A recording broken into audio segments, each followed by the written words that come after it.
My name is Les Hackel. I'm 35, live with my parents, and was recently dumped by my girlfriend. It's all right. She had issues. And there's a bomb in my neck. I have no idea how it got there, but if I don't follow their commands, they say it'll go off. I just need to stay alive long enough to figure this out. To find out who's behind it. My name is Les Hackel, and I have a bomb in my neck. Just like everyone else.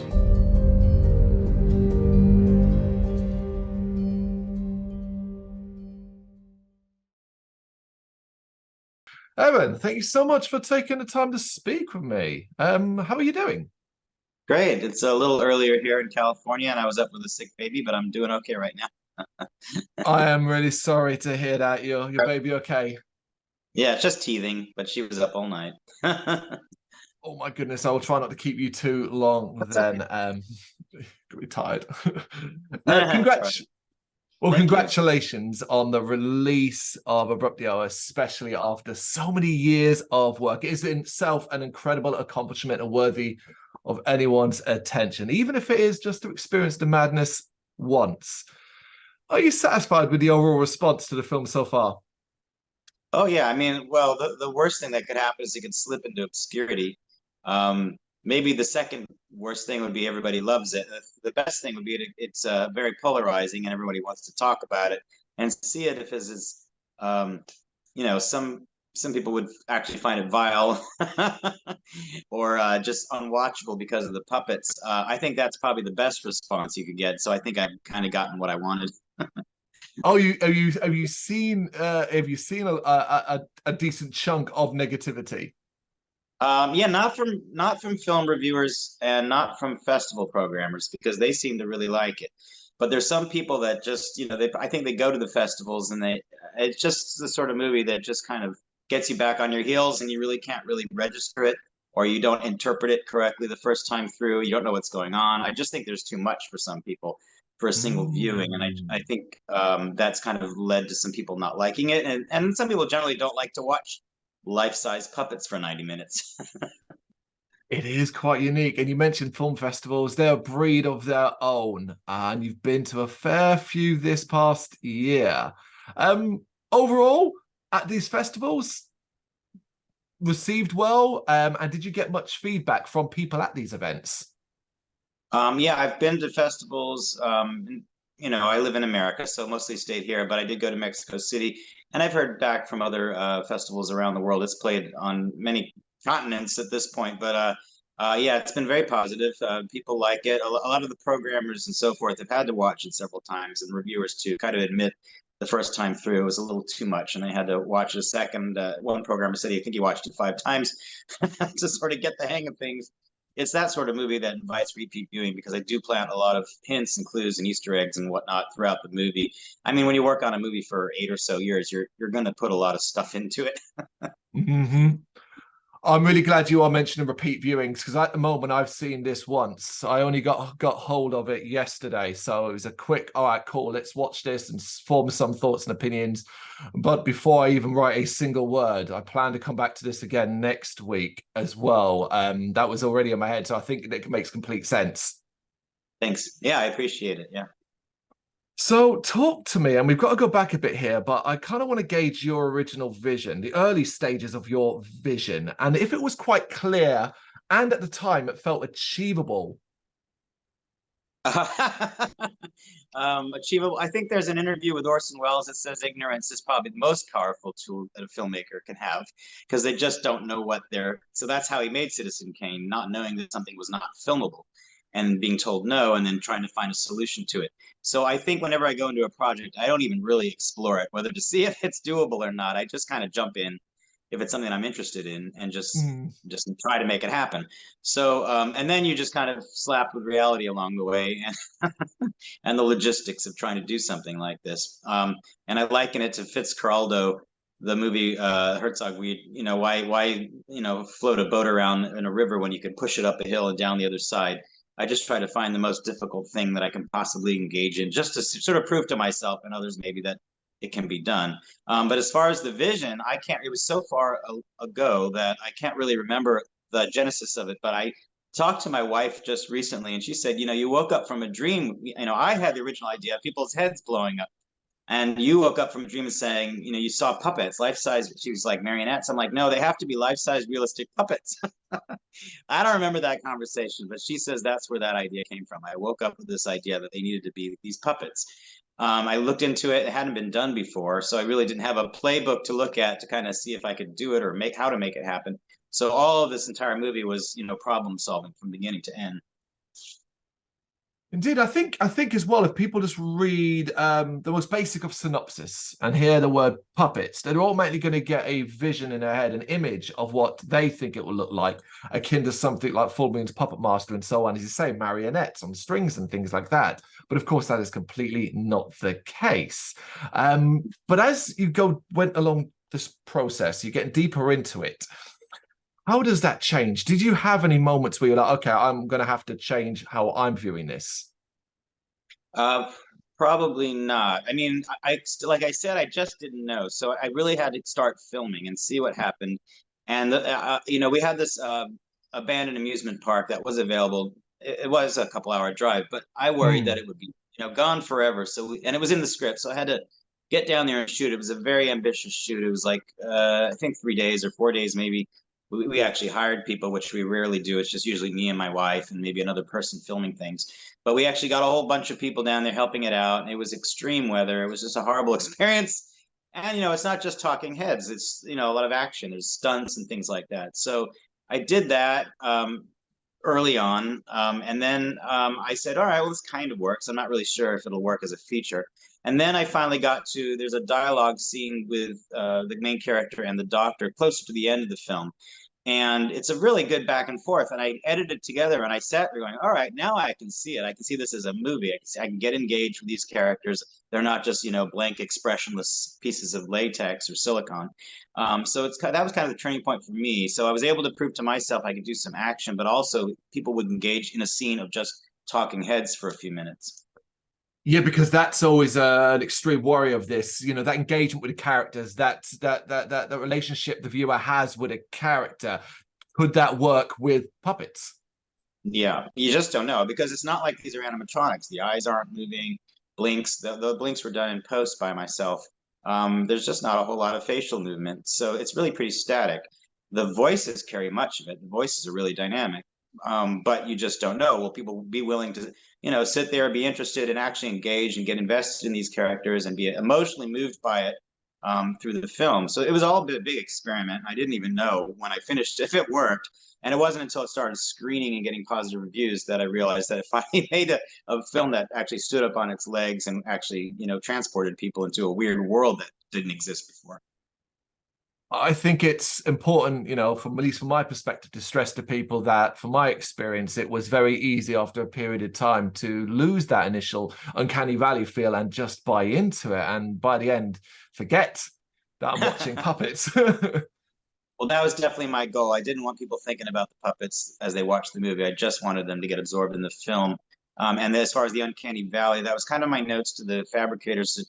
I mean, you can make it hyper realistic, but then why not just use actors if you're going to go that route? So I wanted it to be, just like maybe 10 or so % away from realism. So it is kind of puppety, retains some of those features, see the seams and smooth out some of the pores and things like that, make the eyes a little too big, that sort of thing. Just because I wanted to place people just a little farther back from pure realism. It works. It really, really does. It really does. It makes it unsettling, I think, after a while. That's the words. Such a long period of time, which means you ultimately were working on this film as we hit the pandemic and lockdown period. So I kind of want to know what effect that had on it. Was there anything you were able to take from that period in a positive way for what you were doing? Yeah, because, actually we had been going out to investors with no luck because everyone was like, well, it's a puppet movie. I don't know what that is. There was no comparables. They just didn't see, it definitely doesn't appeal to children as a puppet movie. So we're like, yeah, so it was really hard. It was a hard sell from the beginning. And we went to the film markets and things like that. And touch bases with lots of people, and they just didn't really see it, or then financially if it would be successful. But so we kind of just threw ourselves into it little by little over the years, just kind of, saving up some money, making the movie. And then we got to the point where like, no one's going to put money into it. We're just going to have to bite the bullet and get this thing finished. So I cut a major character out. I cut a lot of pages out. I consolidated scenes. I'm like, I don't want to work on this for another 2-3 years. Let's just do it. And that was about 2020. So we were all revved up, ready to go, had our, everything going, and then the lockdown started here. So that sort of slowed us down, because then the next scene we were going to do is like the interrogation scene. So instead of jumping into it, it kind of gave me like 6 months to plan the scene, to work out all the props and the effects, how I was going to make puppets smoke. It kind of caused us to slow down, and sort of think about things better and revise some of the, the shot lists and stuff like that. So I think the pandemic kind of helped, because we were eager to get going, but I think we might have rushed through some of it, and this forced us to slow and think about things. And I think that film productions generally don't get that luxury, because there's always a producer breathing over their shoulder telling them they got to hurry it up. There's a deadline or a budget, and we just didn't have that. So we can kind of really take our time and focus on it, and do reshoots and sort of that sort of thing in our garage if we needed to. It just allowed us to kind of take our time and get things just the way we envisioned it. It's great that you have that, something positive from that period, because ultimately that's an experience that you will unlikely, and fingers crossed, never have to go through again, even if it was a positive thing. Yeah. And also the positive is we have puppets, so we didn't have to get any of these people wearing masks. The people on the production side all distance and wear masks. And then when we had, the police officer smoking, you can't just blow through a tube because you have a mask on. So I had to create bellows, create a way for the smoke to come out of his mouth. And even the puppeteer said, this was on his bucket list of things to do, was have a puppet smoke, because even as experienced as he was, he hadn't done it. So I was able to devise something that didn't require me to take my mask off. And it was really exhausting. I mean, inside, outside, we complied with all the mask requirements and everything, to testing and all that. So yeah, to some degree, it was helpful not having live actors to shoot, but on the other side of the side, everyone else on the other side of the camera had to definitely comply with all the regulations. It's just more challenges than what feels like, and what seems like overall was an incredibly challenging experience. And that's kind of what I want to gauge now. Narrow down to me some areas of making the entire film that you found particularly challenging. Well, like I said, that amusement park scene at the end, I mean, at any time we had filmed it, it was just a grueling scene. We had just extreme heat on one day, then a flash flooding the next day. We had people squatting on that property that were a little unhappy with us being there. There was some rats, there was fire ants, and we got all around it. Nobody got injured, everyone was fine, but it just was a huge ordeal, and it was a very ambitious shoot to begin with. And even just technically, just not that it interests many people, but I needed to make sure the sun was in the right position from scene to scene. You can't just do one character and then turn around and do the other, because you just don't have time for it. So then you just have to come back the next day, but you have to time so the sun's in the right position on all 3 days when you're doing that scene. It was just a lot of stuff that people don't realize. It's hard to make a movie to begin with, but when you have puppets that are sensitive to the weather and they can break down, and it added just a lot of different layers to it. So that was number one. And I think that was probably our most challenging one, but there was just some other ones that were just surprisingly tough to do, like early on when we didn't really know how we were going to make these puppets work. Like when Les comes into his mom's house at the beginning, that was one of our first scenes, and we didn't have a way of keeping the puppet up in the air, so the puppeteer had to keep it up on their hand. And there are, of course, fatigues over time. Of course, an hour, this, especially Mom, was really heavy because we built from the upper chest up, breasts and all that. Because we didn't know you didn't need to do all that. We just, at the time, we just fabricated the whole thing. It was heavy. So his arm, so the head's kind of drifting down from shot to shot, changing places.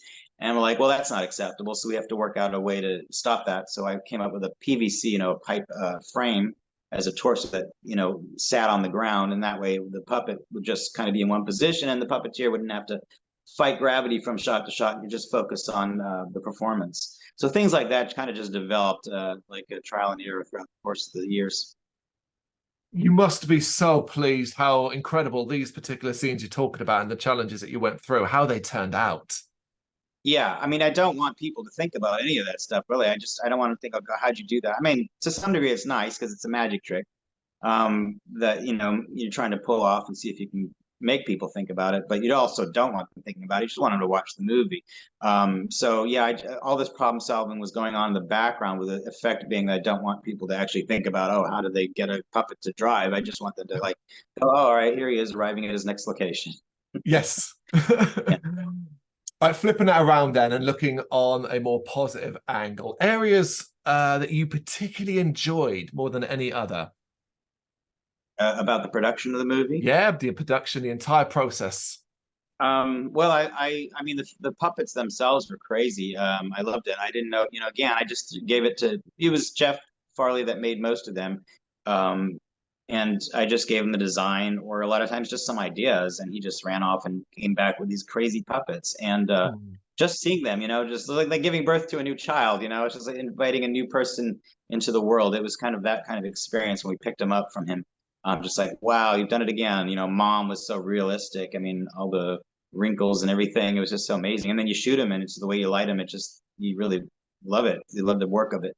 And the voice work, working with these actors, it was incredible. They're just, such high level actors that you don't really have to give them many notes. You just kind of like you just give them an idea. They've done their homework usually. They go in the booth and they record the parts, and it's just funny. You kind of guide them here and there. Especially with the major roles like James, kind of so we can kind of work on the overall arc of the movie. But for stuff like Robert Englund, I mean, he's coming in and he does like 20 different types of for every line he can do it 20 different ways. It was just, that's how it literally was. I was just sitting there, he's just rattling off one after another, and they're all different. There's all different nuances to it. And I'm editing this together, going, God, which one of these 20s is the best one? I have no idea. So it was, yeah, that was kind of an embarrassment of riches, especially with him. But he was just so well prepared, and gave just so many options to choose from. But that's what you deal with with these incredible talents. They just come in, they're professionals, they understand the characters, they've done their homework, and they just give you a lot of stuff, just kind of different things for your toolbox to work with down the road.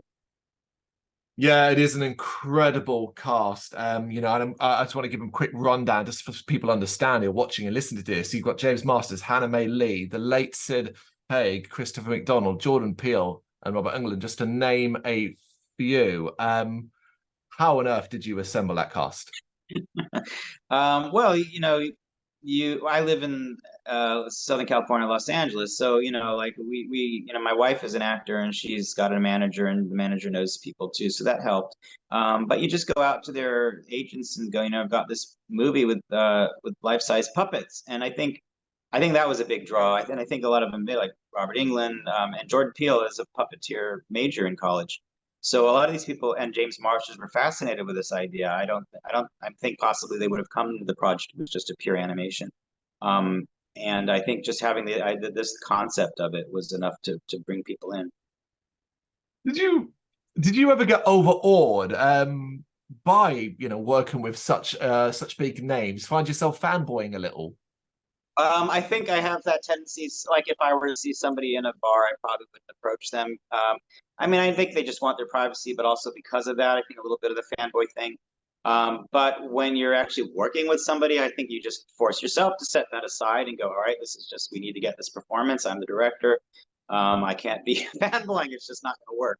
So you have to set that aside and just kind of work with them as an artist, and I think that was fairly easy to do. Oh, that's good to hear. Do you have any one particular scene or sequence that is your favorite, your personal favorite? My very favorite scene, I don't want to give too much away, but there's a scene where someone gives birth out near a little creek. As far as shots, that's probably the most hilarious shot in the movie. It was one of the most fun to do. And I think, like I said, I think the playground, the amusement park towards the end worked out pretty well, just because of the complexity of it, the camera moves, the stunt work. I just think that, and it's just the whole thing is wild. So I think that worked out really well. I'm pretty happy with that. But the whole movie from beginning to end, I think you just have to take the whole movie together because of the mood of it, and just the vibe you get watching it. It's hard to take it apart. If you start doing that and deconstructing, I don't think it works as well. You just have to kind of move along with it like it's a current. You just get along with it from beginning to end and just feel it by the end of the movie. And I think if you go with the flow, I think you enjoy it more as a whole than for looking at separate parts as set pieces. It's difficult. I understand what you're saying. It's difficult because, ultimately, I get what you're saying. Almost the unchain your brain, relax, just go with the, as you say, float down the river. But also, there's a habit in modern day, particularly with attention spans and so on, people that overthink things and start over analyzing and so on, which is of course possible to do in this film too. Yeah, and it invites that sort of thing too. I mean, I did definitely put layers into it, and there's stuff that I've read some very good film reviewers that get a lot of that, and they understand where I'm coming from. And then I've also not seen a lot of stuff that I put into it that's still going to be discovered. I think down the road, if people watch it and discuss it as a community, I just think there's a lot of stuff in there, mythology and whatnot, that hasn't even been brought to the surface yet. And I put it in there deliberately. So I think it is wide open. And some interviewers have asked me about certain symbolism and stuff specifically, and I just don't want to even go there because I'd rather not kind of spoil that for people. I'll let them discover it and kind of discuss it and create their own interpretations of it, which is kind of affected if I provide mine as a filmmaker. So it's probably unfair to actually give opinions about those things. No, I understand what you're saying there as well. We always, whenever we do discussions, we try to do our best to avoid any particular spoilers because ultimately, just because what I think or I take from something, someone else might take something completely different from it, might feel from it in a different way, maybe even different to what you planned for them to interpret from it. And to me, that's never a bad thing. If the fact that anybody takes anything away from this movie, whatever it might be, or affects them emotionally, is a good thing. Yeah, no, I agree. Like I said originally, I don't want them to just go, "Oh, watch it. That was a really great film." And it's nice, but if you're not going to make a movie like Coda, which everybody loves, you might as well make something that's kind of thorny and sticky and stays in people's heads, whether they like it or not. Whether they don't want this living in their head. It's there. So you kind of want to make a movie that's got some longevity to it. There it is. Talking about longevity then, and this is a bit, you're going to have to use your imagination here, I think. 2 years down the line, a couple of years down the line, when you reflect on the Abruptio experience, it's been out for a long time, people have seen it, there are plenty of reviews, and you've had loads of feedback. What one thing would you like to be able to say that you got from it?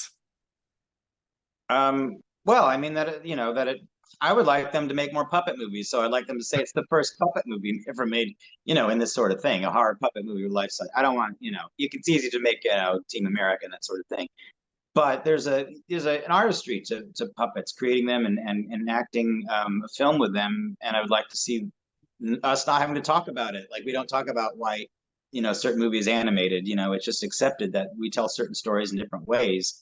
And it'd be nice that we're not making, live action. Here's our A-lister making a superhero movie again. So it'd be nice if filmmakers now, can be emboldened to make not even just puppets, but just stuff that was just thinking outside the box. That's really it. So it hopefully would give permission to other filmmakers to do those sorts, make these weird decisions. Yeah. I don't think we're quite there yet, but Nope. You never know. It's true. Yeah. Considering the amount of time and effort that went into creating Abruptio, do you ever have any regrets for not, say, thinking, inverted commas, simpler? Or was that simply never an option?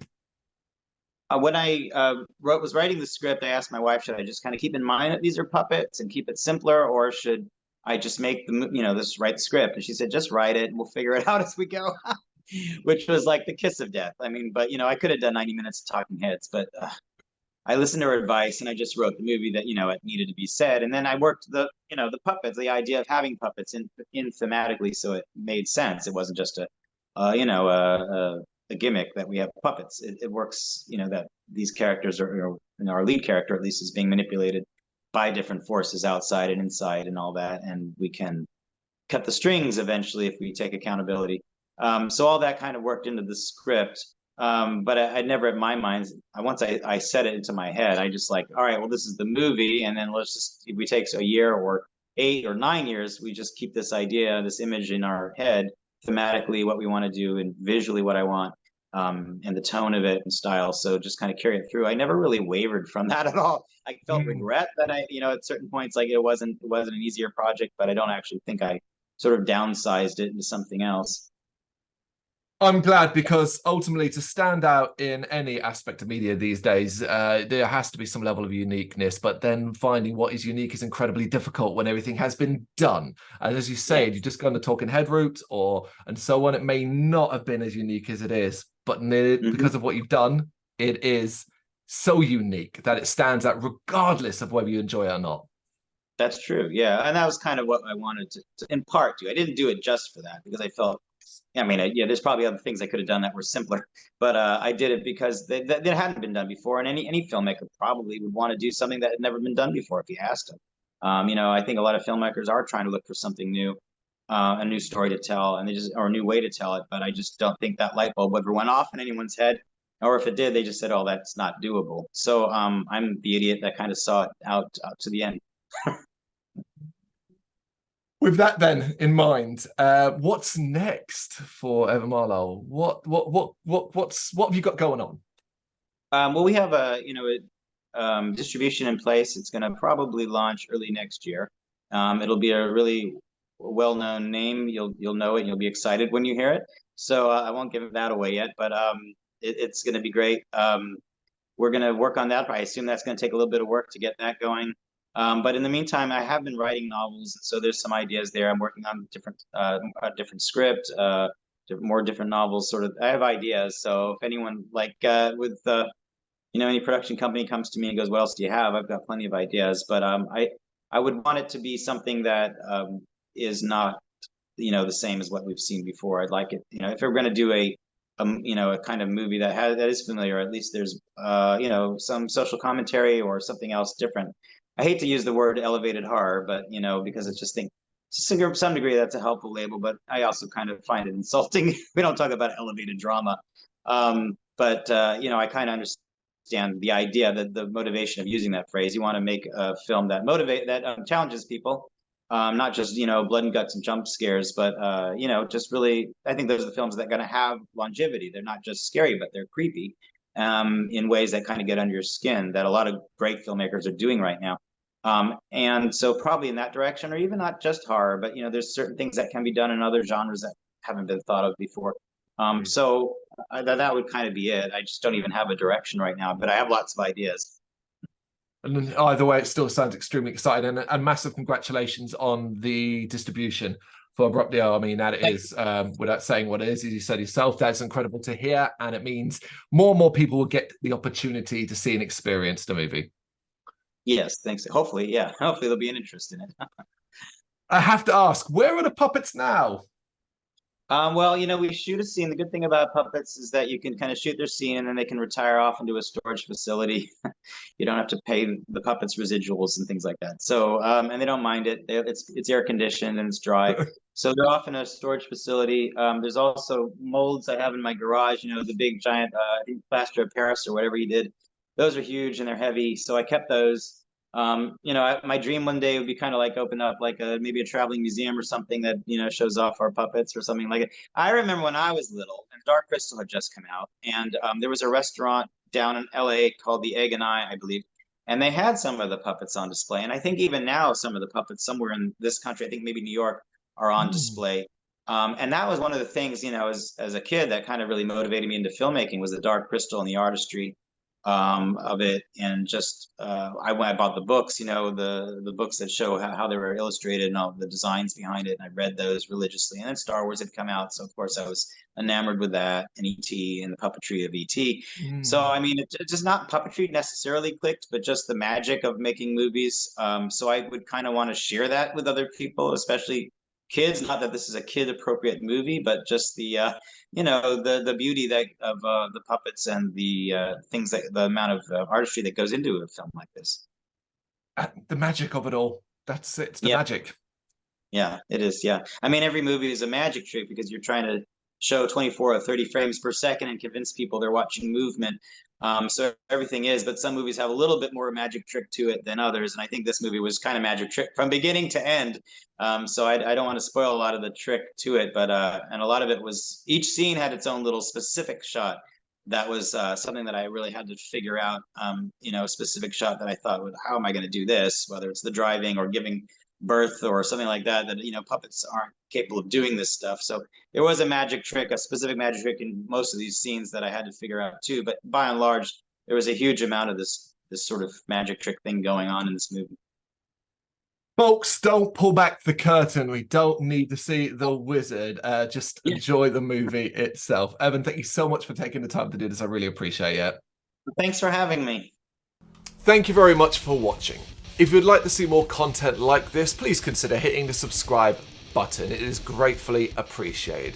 You can find us over at gbhbl.com, our full website, where reviews, news, and so much more goes up daily. We're also on all social media platforms: Facebook, Instagram, Twitter, Threads, at GBHBL. Just search for GBHBL and you will find us out there. We also have merchandise on sale. You can access the shop via the website.